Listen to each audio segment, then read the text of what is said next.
All right. All right, so everyone, hi, welcome to class. We're doing a 30-minute class today using the TheraBand. If you don't have a band, like an elastic band like this, they're really made out of latex, and some are made non-latex. You can always use a yoga strap, a belt, even a dog leash. I have some of my clients doing that as well. So we're going to begin by actually kneeling here on the band. So you're going to take it wide across your mat and lay it out neatly, of course. And if you need extra padding under your knees, you could fold a towel under your knees like so. And then we're just going to walk forward, taking your knees on the center, a little apart, maybe 4 inches apart, so that you're hip width here. And also, if your knees are a little tricky, it can be useful to take a ball between your thighs and squeeze it. If you don't have a ball, you could roll up a little throw pillow. You could take a yoga block. You could roll up your sweatshirt, whatever, and then squeeze in, because that will sort of balance the work in your thighs so that the knees are really supported well. And then let's reach over, take hold of the band in your hands. And we're going to start with a little slack in the bands and your elbows in by your waist. The palms are up and you wrap your hands around the band. I have the band coming to the outside of my hand, like between my thumb and my index finger, and the end of it falls to the inside. So now we're just going to take a little test drive. So you're going to lift the hands up towards the shoulders. Palms should be up, and you watch that the wrists don't bend, and then you bring it on down. Take your time and feel that resistance. So you're trying to work into the band. So with this, your elbows are in close. You try to keep them anchored at your body. You flex the wrist slightly so that there's no extension in the wrist, coming up all the way. If it's too much work, pay out the band. If it's not enough work, choke up on the band. And then you bring it down slowly. So don't allow the band to just drop your arms down. You want to work it down here, getting the eccentric work in your muscles. So we lift. That actually, you're working your biceps here as you pick the hands up. And then as you pay it out, the biceps release and the triceps start to engage. Just straighten the elbow or in the direction of being straight down to the floor. And let's do that once more, coming up. You sort of curl the knuckles up into the band. It's better to have the wrists slightly flexed as opposed to an extension. Ideally, we'd like them to be straight. And typically, if they start a little flex, the higher you bring them, the more they straighten out. Now we're just going to do one arm. So I'm going to do my left, which would look like maybe the right as you're mirroring me. And then we bring that down and let's alternate the arms. So pick up the other one, pull it up here, shoulders are relaxed, head floats high to the ceiling. You're keeping your nose, your sternum, your navel centered over the center of the pelvis. Let's take one arm up at a time and then bring it back down, working slowly here. And the other arm rises. And then release it on down. And again. Alternating the arm, make sure you go up slowly and come down even slower. Let's do one more, last time like this. And bring it down. What I like about doing, actually do another set, because what I like about this, see if you can feel it. When you take one arm up, you're working asymmetrically and you should feel some more work like in your oblique abdominals, trying to balance your body to keep it steady against that work at your side, getting the connection from your hand into your core. And now we'll do reciprocal movement, same thing, but now the timing is different. So you pick up one hand, as it lowers, the other one is coming up. Shoulders stay relaxed, head is floating high, the neck is long, and you're switching the arms so they pass mid-stride, mid-punch. If you do this slowly enough and you have the strap tight enough, you might start to feel some trembling in the arms. That's good. What you don't want to feel is that it's forcing the joints, particularly the wrist joints, into a place where it doesn't feel right, where you have too much pressure because the wrist is an extension. One going up slowly, the other going down slowly. And let's do one more set like this.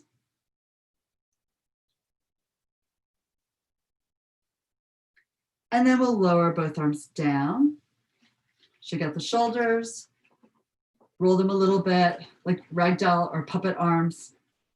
And now we're going to get some work. Since we really worked the front of the arms, now we're going to work the back of it, the triceps. So you can even lean over and shake up on the band. Hold it here, the palms face back or in. It's like you can do it either way. There's two different feelings that way. Let's actually start with the palms in. And when you come up, the strap is taut enough, it's tight enough that it's pulling your shoulders down away from your ears while your head floats up. And then we're taking the arms back, pull back here, and they reach behind you. And you're going to pulse 8 times slowly, pulsing 1, 2, 3, 4. Exhale, 5, 6, 7, and 8. Reach, hold, and then bring the arms forward and down. And let's do that again. Taking the arms back and reaching to pulse 1, 2, 3, 4. Exhale, 5, 6, 7, 8. Reach, hold. Now try to pull the hands together behind your back. Squeeze the blades a little bit towards each other behind the spine. And then exhale and bring the arms forward. Feel that release, that relief, that relaxation. And we go again. Pushing down, squeeze the ball if you're using one between your legs. And you pulse.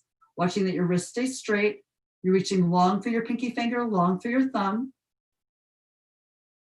After 8 pulses, reach, hold.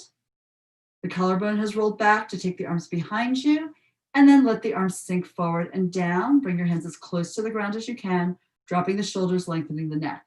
One last one like this. The arms go back and you pulse. You should feel your triceps. You also may be able to feel that your abdominal wall is bracing across the front of your body. It's like a shield preventing you from rocking your torso forward and changing the angle, the curves of your spine. And at 8, reach, hold, reach long, and then let the arms come forward. You should feel maybe even a little tired in the back of your arms. It depends like if you do this kind of training normally. All right, so now let's take the band all the way out to one side. I'm going to take it in this direction, and the short end of the band will go under my knee. The other knee comes up and it evens out. Which I need to move back so I don't hit the bar above me.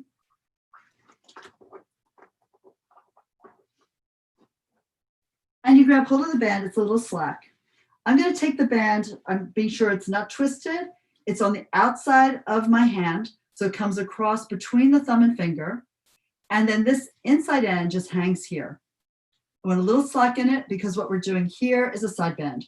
We're going to bring the hand sort of close to the shoulder and punch up, take the elbow into the band, and then place the band on your hip. And you side bend away from the band, reaching one arm down and the head over. The other arm reaches slightly forward and up over your ear, over your halo. Breathe into that and then lift to come up, balance the length of your body, and then pull the elbow down at your side. The strap slackens. And again, so as you punch up, here's where you decide if you want to slacken the band or tighten up on it. Actually felt reasonably good for me, which was a miracle. So I pull the elbow into the band. I lift it up. I place the band around my hip into my side seam. And I lean into it, trying to push my hip out and open my rib cage. As I dive over, I'm trying to feel where I'm tight and where I'm getting to feel that stretch in the opening on, for me, this is my left side. The right hand reaches for the ground. And then we're pulling up, work it up from your hip to your waist, to your ribs, to your armpit, to your neck, to your head, and then slowly lower the elbow down. And we'll do that 2 more times. So keeping the wrist straight, also important. You don't want to put strain on the wrist. We punch up. This is rusty. And you're going over, diving sideways. Stretch here. Always take time to pet your pets. And come upright. And then you lower the elbow down. Nice and easy. Take your time. And one more. The arm reaches. And you go over. Yeah, when you're a pet and you belong to a Pilates teacher, this is like sort of your life. And we come up here and then lower the elbow down. All right. And then you should feel really elongated on that side that you just worked. And let's go to the other side. Hopefully your knees are still feeling fine. You always have the option, remember, to add extra padding under it. Or if you have a really long TheraBand, you can, of course, do the standing. It would be a little tight for like most TheraBands. Well, I guess it depends on your height, right? And the length of your band. So some bands are 4 feet, some are 5, some are 6, some are 9. It really depends what you own. So now we're trying to take that band, it's wide, your elbow goes into it, and we're gonna punch up with the arm, push your hip into the band, dive over, reach for the floor, or the cat if you happen to have one handy. And then we lift to come upright, and you bend the elbow down. I wanna tighten up a little bit. And we're reaching again, going up high here, side bend over, stretching. It's also okay, you can look down over your shoulder. And then you try to reach your fingers to the floor even as you come up. You reach down through that arm to find more resistance for the lifting of the body on the other side. And again, we're taking the hand up here, stretch, press the sideline of your body into the band, reaching over, lengthening out, and then coming upright, bend at the elbow, bring it down here. And let's do that once more. Arm rises, the shoulder drops. So it's not like you have your shoulder hunched up by your ear. Your neck stays long. You side bend into the band and then away from it. Pull it over your head. You could even look up. If you feel like your head is too forward, look up, and that'll bring your head back a little bit over the center of your torso. And then you come all the way up, keep reaching down through the opposite arm, and then lower this band down with control. Okay, good. And now let's use the band again here for a roll back. So obviously we have another member of the class today. So we're going to take the band around the balls of the feet and the arches, and this is a roll back. So your feet could be a little apart, hip width, knees are bent, you hold tight to the band, lift the chest, sit tall, and then start to look down and roll back. So you curve your spine down, imprint your spine into the mat, go all the way down here to your upper up curl, and then let's lift from there, because it's kind of nice to see what a good upper up curl feels like. You can pull the elbows wide, but don't let the shoulders lift, and then come upright. Heels dig into the ground as you rise. Now, if you're having trouble coming up, you may want to take the heels a little further away from you and then pay out the band slightly. If it's too close into your sits bones, it's harder because you'll be more likely to roll over backwards. So we begin again. The tail moves forward, the sits bones narrow. You keep moving the tail forward like a tiger's tail or my cat's tail, down the mat. Go down, imprint every vertebra one by one. Using the band gives you the chance, the opportunity to really feel what it's like to go all the way down. This time, maybe take your head all the way back, rest it here, and then you float the head up. You bring your chin to your chest. You start to lift your shoulders. You pull the band as well as work through your abdominals and really try to let your spine scallop back like it's in a hammock. And then as you come up, you swing your tail behind you, perch right on your sits bones, sit tall. And then we're going down again. So begin with that pelvic tuck once more. This is called roll back. There's a lot of rolling exercises in Pilates. We do rolling like a ball. This one, that roll back, the knees are bent. If I had straight legs, that variation is called roll up, even though you go both up and down. Now you lift to come up again. Elbows wide. Keep pulling back with the hands so you're getting some support from the band. Come all the way up, upright and sit up tall here. Now let's add an oblique twist. This is great for oblique abdominals. So you're going to pull. I'm going to pull my left elbow back so I'm facing the screen here. I can see you. My right arm comes a little forward. So one strap is a little tighter, more taut than the other side. My chest and my spine stay centered on the mat. And we tuck and we go back here. So I'm going to go back. I'm going to have to pick up my left elbow. So as I go down to the tip of my shoulder blade, I don't the elbow is cleared out of my way. It's out of my path. And then you lift the head up. You're still in a little bit of a side tilt, a bit of a rotation, a bit of a twist to come up all the way. and center on the sits bones. Now we rotate in the other direction. So whichever way I'm turning, that elbow pulls back and goes wide. Curve the tail up and sink back. Rolling down. So you're really rolling right on a line of muscle. In this case, to the right of my spine. As I go down, I'm going to tap down to the base of the right shoulder blade and then dig my left heel and my left glute into the mat and come up holding that twist. The slower you do this, the more benefit you can get because you can really work like specific bands of muscles. You work and release a little bit down. You're going to take one vertebra down in a tilted position, in a twisted, a rotation, a spiral for the spine as you go down. But the body is laying down along the midline of your mat, and then you're coming up. You can bend the arms, but keep the shoulders relaxed. You don't want to hike them up by your ears. You're trying to work from underneath the blades, underneath the armpits to rise. If you are finding this still hard, right, you can always take the heels a little further away. Sometimes people have to use like ankle weights on their ankles, just drape them over or strap them on, and that'll keep their feet down while they're still developing the strength to do this. But it's not only about strength. I've talked about this before. It depends on your body proportions. Where is your weight? Is it in your chest and shoulders? Is it in your hips? That's going to affect how you move through these exercises.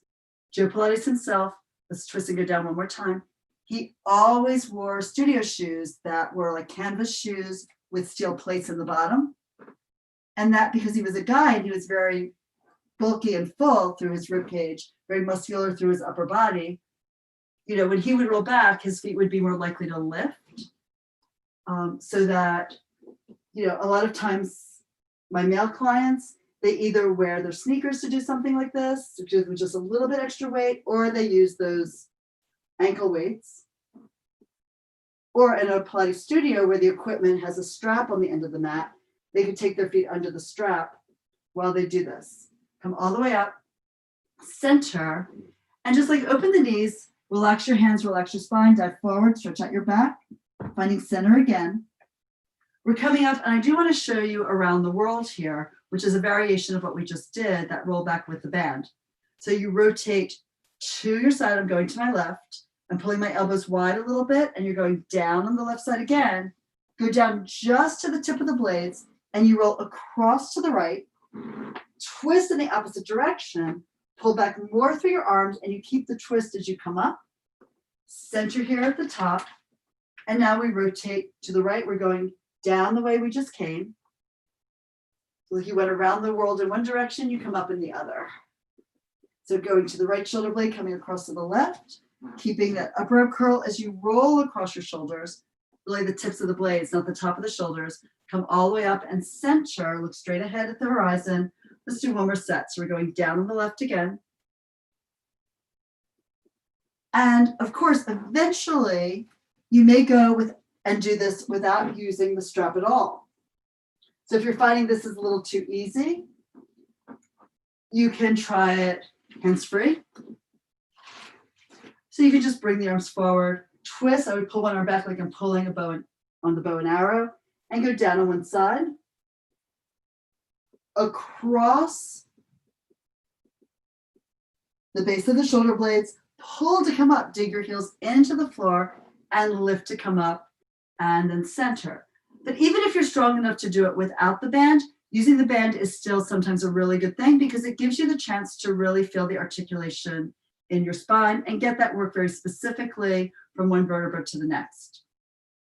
All right, that's great. And now here, let's just do your single leg circle. And then we're going to move into a little corkscrew and tick-tock. So to start, we'll lay down again. You can pull your right leg into your chest. I'm going to move over so I have room in my space. And then we'll take the band around the sole of the foot and the arch.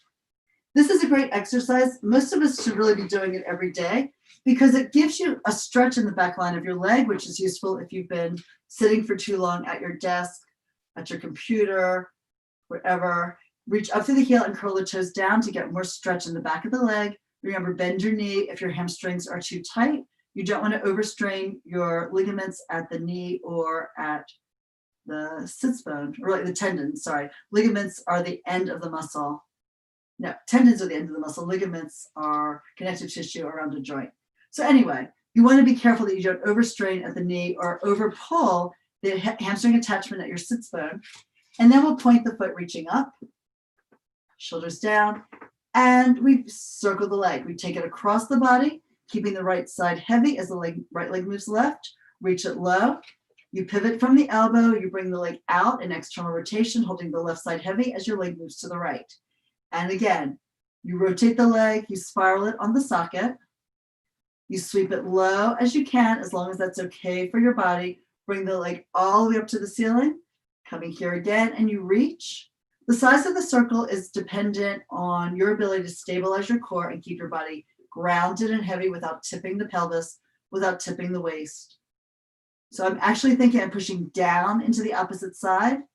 So now I'm going to sink into the left side even before the right leg moves to the right. And I'm going to draw heavy onto the right side, like I'm falling deep into a ditch, or like I'm being pulled by a magnet deep into the ground on the right side. And now on the left, it's like shifting the ballast on the sailboat. And let's come back. And now reverse. Take the leg out to the side, away from the left side. And now as it circles down and the leg moves left, I push down with my arm, my hip, anything that's on the ground, I'm going to make heavier on the right side and then heavier on the left. So that's because I don't want to just be rigid on the mat and try to lock my body down into position and then move my legs. That would not give me the same amount of flexibility or the same amount of strength training. Whereas if I'm thinking about opposing the forces and having a counterweight here through my body using imagery or actually doing a weight shift, that's going to give me more mobility in my hip, more length in my leg, and more strength in my core. And the same thing will be true for you. So you want to think, ground yourself on the left side, reach to the right, ground yourself on the right side, and reach to the left. We're coming up now to hold. Take both ends of the band in your right hand, open the leg out to the side, externally rotating it. Rock the leg a little bit here. Left hand on left hip bone ensures that the hip stays heavy. You also could take your hand on your thigh, push it down, and try to like melt it into the ground. And then we'll pick the leg up, bring it up to the ceiling, switch hands, cross it over, extending the leg. Now, this time, let your hip lift, let your waist lift, let your spine spiral. You're just keeping the right shoulder blade on the ground. Reach the arm out long, stretch out through the fingertips, turn your head to look at it so you get the rotation in the cervical spine, your neck, as well as the low back. And then you can rotate the right leg internally to increase the stretch in your glute and the outer hip. And then we exhale, we come down from the left shoulder to the waist to the right glute to pick the leg up high to the ceiling, fold the knee into your chest, pull it in tight, and the band comes off. We stretch that leg forward, give a little shake, feel the body relax. You should feel like you're sunken deep into the mat on the right side that we just worked. And now the left side is a little anxious, a little like ready to go. So let's pull the left knee in, bend the foot, take the leg up, lift it here, flexing the foot at the ankle, curling the toes back down. Again, bend the knee as necessary, straighten it as you can. And the right leg is stretching forward down the mat. That foot should also be flexed. And then we're going to move this leg with a soft point through the foot, taking some of the tension out of the leg. The elbows are heavy and grounded if possible. And now we take the leg across the body, sweep it over, anchor through the opposite elbow. That helps hold the chest still. Bring the leg as low as possible. Out to the side, externally rotating it, pick it up, reach it high. And we do that again. So the leg stretches over. And for the last leg, we really just focus a lot on weight pressing into the mat. For this set on your left leg, let's think about your breath. So we bring the leg up to the top. We start with a deep inhale. Try to imagine your whole lung expanding, filled with the air, and then exhale. Pay it out a little bit at a time. It's like you're parceling it out a little bit more, a little bit more, a little bit more. You're still exhaling, exhaling, exhaling until the top. And literally you should feel like you run out of breath. We do have a reserve of air in the lungs. That's necessary. But we want to keep the leg circling with the shortest inhale possible and then the longest exhale possible. And the reason we're doing that is we want to really draw the low abdominals deep. Your your transverse abdominal muscle, the deepest one, goes across the body, hence transversus, right? But one of its main functions is to really knit tight and help change what's going on with the pressure in your body so that the organs move up at the end of the exhale, and that starts to lift the diaphragm, and that helps press the air out of the lungs. So come up to the top, pause here, and now we inhale, we open the leg sideways, we hold the right side grounded, we stretch the leg long, we circle across the body, drag it up and lift it high, go whatever range of motion feels good for you while keeping the body stable on the ground. And again, you're exhaling all the way around until the leg comes up to the ceiling. Let's do 2 more. Inhale to reach. I usually think it could go about 1/4 of the distance on the inhale and then 3/4 of the circle on the exhale.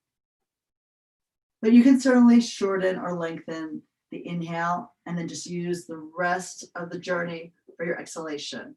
Come to the top. We take both ends of the band in your left hand, right hand on right hip, open the leg out to the side, hold heavy on the right side of the body. The tighter you are, the more difficult it's going to be to keep the stability there. And then bounce the leg a little bit gently, nothing crazy. You don't want to strain anything. You just want a gentle little tug of the muscles to give them a little release. And then as you exhale, you pull the leg up, use your inner thigh. Even the pelvic floor on that side can help lift it. Cross the leg over. You extend the left arm here as the left leg crosses over the body, stretching it. The higher it is towards the shoulder, the more stretch you'll feel. And then we're going to rotate that leg internally so the knee and the toes point down. Not from the foot, not from the knee, but from the thigh bone rotating on the hip. You'll feel that stretch, you enjoy it, you reach, the shoulder blade is heavy on the opposite side, and then we exhale, come across the body, lifting that leg up to the ceiling, get whatever stretch works for you. Even with the bent knee, you can pull it back further and feel the stretch more in the center of the belly of the muscle. And then we'll fold that knee into your body, pull it in tight. And we'll just sneak in one more exercise here. I think we started a little late. So we're going to take both legs in, both legs go up, and we wrap the band around both feet.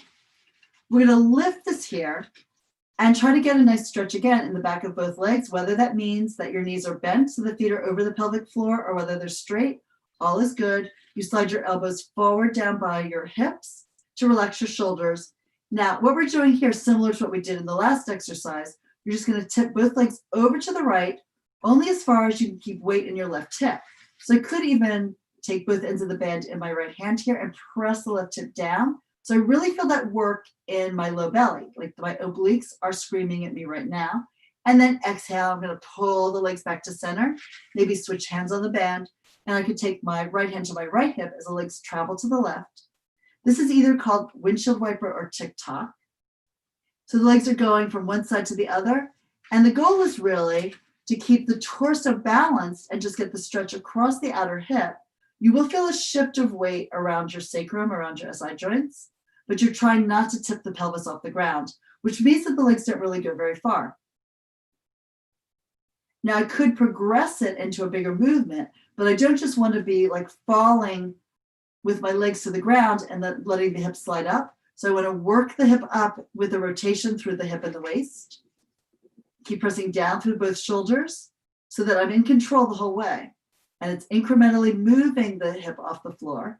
And then I'm going to incrementally pull it back down. I'm going to move my torso to move my leg and not the other way around. So let's think, to go over, I might pick up my right hip, spiral it off to move my legs to the left, press down into the right arm. This can be quite hard. So now we're going to pull down the right hip and think of lifting the left hip up so that you're actually engaging into those low abdominals to move the legs from side to side. And again, let's slide the left hip up to tip the legs over to the right. The right hip sort of rotates under your body towards your spine. The arms stay grounded. You're pulling deep into the arms here. And then let's pause, get more stretch, more twist. My head's turning away normally from the angle of my legs. And now let's pick up the right hip and pull the left glute down. So you feel that work in your center. And let's just do one more. So we're picking the right hip up. We're pressing the left glute down. Imagine the left hip sliding under your body. and the shoulder girdle stays grounded. The right shoulder blade is still on the ground as you tip your legs over to the left, lifting the right hip. And then exhale, pick up the left hip. It'd be too easy, right? I could just lift the feet and that would move my pelvis back into position. But with the weight of the legs here, if I move my pelvis, if I change the angle of the hips, that's going to be more difficult, and that's going to work your core. All right, darlings, we are good for today. So fold your knees in, hug them in, and the band comes off to the side. You can take your hands to your thighs and rock forward and up to sitting. And thanks so much for joining class. I hope that was fun. I hope you learned something about working your body.